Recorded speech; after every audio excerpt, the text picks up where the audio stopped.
Rolls Royce pull up, black boy hop out. I was riding in the ghost with a ghost gun. Seen you out. I just don't rope in no rolls. I just came up in no rave. Rappers love to mention Rolls-Royce.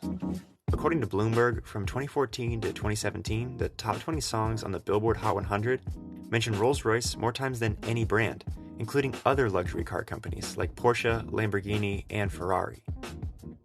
So, what makes Rolls-Royce so special? And how did it become so popular in rap? The obvious answer is that it's luxurious. Just look at customization options like the Starlight headliner, bespoke audio system, and champagne cooler, and it'll become clear why the price of a Rolls-Royce can fluctuate from $300K to nearly $500,000. But there's something more here that isn't superficial. I listen to hip-hop every day, so I started writing down every time I heard Rolls-Royce mentioned in rap lyrics. And it turns out Rolls-Royce is everywhere. Rolls-Royce, the Phantom.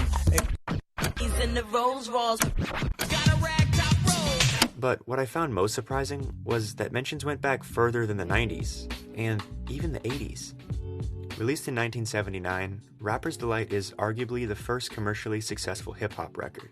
But that's not the only important thing about that year. 1979 also marks what is most likely the first ever mention of Rolls-Royce in hip-hop history. It's on the track Super Rappin' by Grandmaster Flash and the Furious Five.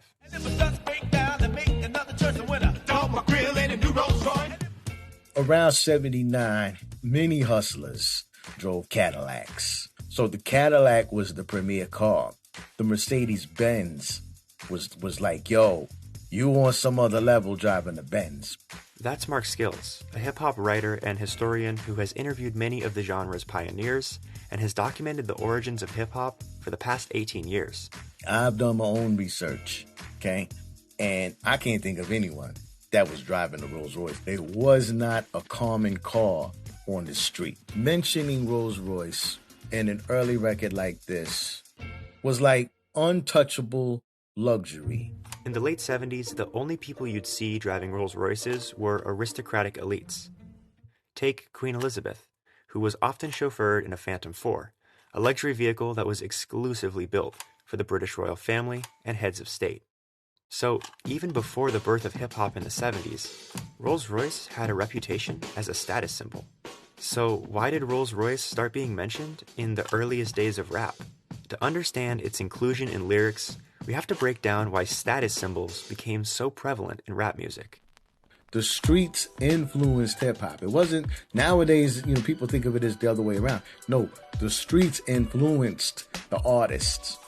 Before the 80s, wealthy crime bosses and flashy preachers introduced the Bronx to status symbols like tailor-made suits, jewelry, and of course, luxury cars. In the early 80s, hip-hop became profitable due to hits from artists like the Sugar Hill Gang, Curtis Blow, and Run DMC. In the mid to late 80s, rappers started to sign record deals, and there was only one thing to do with all the extra cash. Rappers started to emulate the larger-than-life figures they saw in their communities, shifting rap into the braggadocious genre we know today. But one duo in particular took things to a whole new level. In 1988, Eric B. and Rakim were among the first to elevate their rap personas by posing next to Rolls-Royces. The luxurious car was featured on the cover of their second studio album, Follow the Leader. Eric B. said he got the Rolls-Royce because everybody else was buying Mercedes-Benz and Jeeps. And Eric was like, no, I want to separate myself from everyone else. So he bought the Rolls-Royce. A lot of these rappers, they come from the streets, they come from nothing. You want to attain nice things wherever you are and whatever you're doing in life. So that Rolls-Royce is definitely like that top tier, I made it here car. The two posing with a Rolls-Royce Silver Shadow marked the success of not only the duo, but rap as a genre.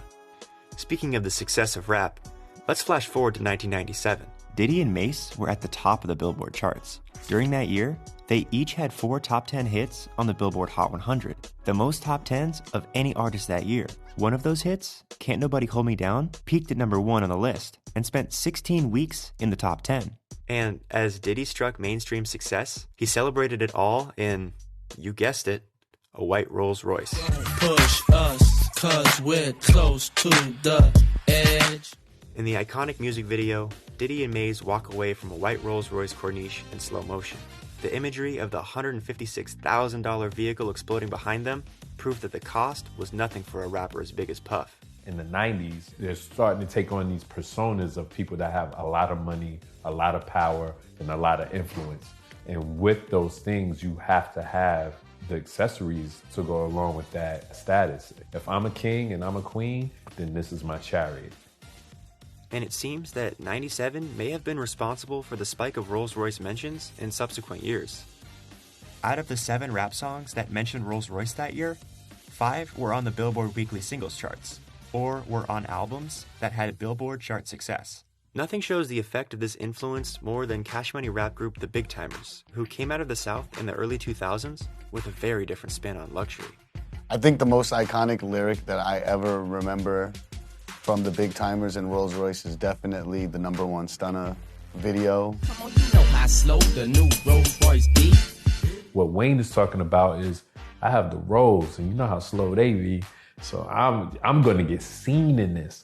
So when you usually picture somebody that has these type of cars, you'd see them suited up with a driver, a chauffeur, exiting them out.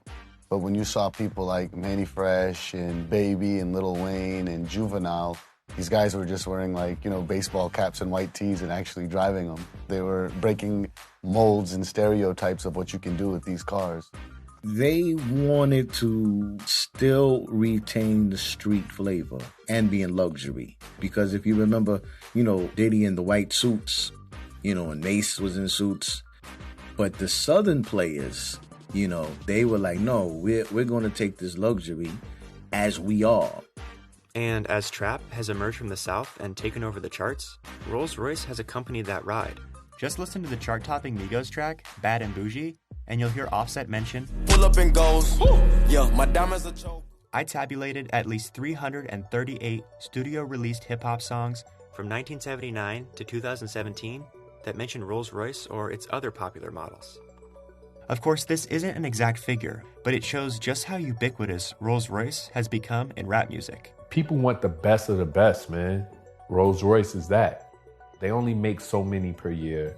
It's a handcrafted vehicle. It's from overseas.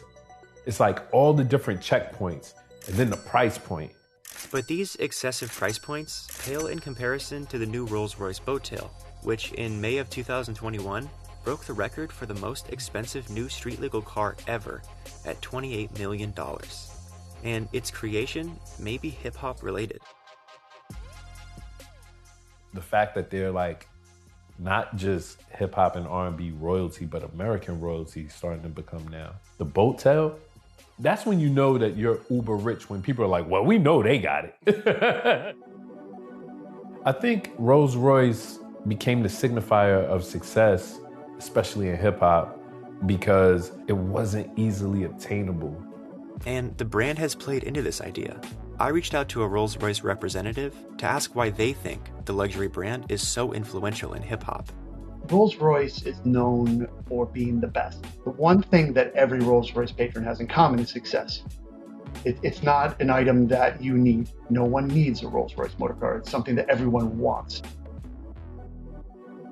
Word spread through the street, and it became the ultimate symbol of luxury and affluence. And it's held its status ever since. And it's not going anywhere.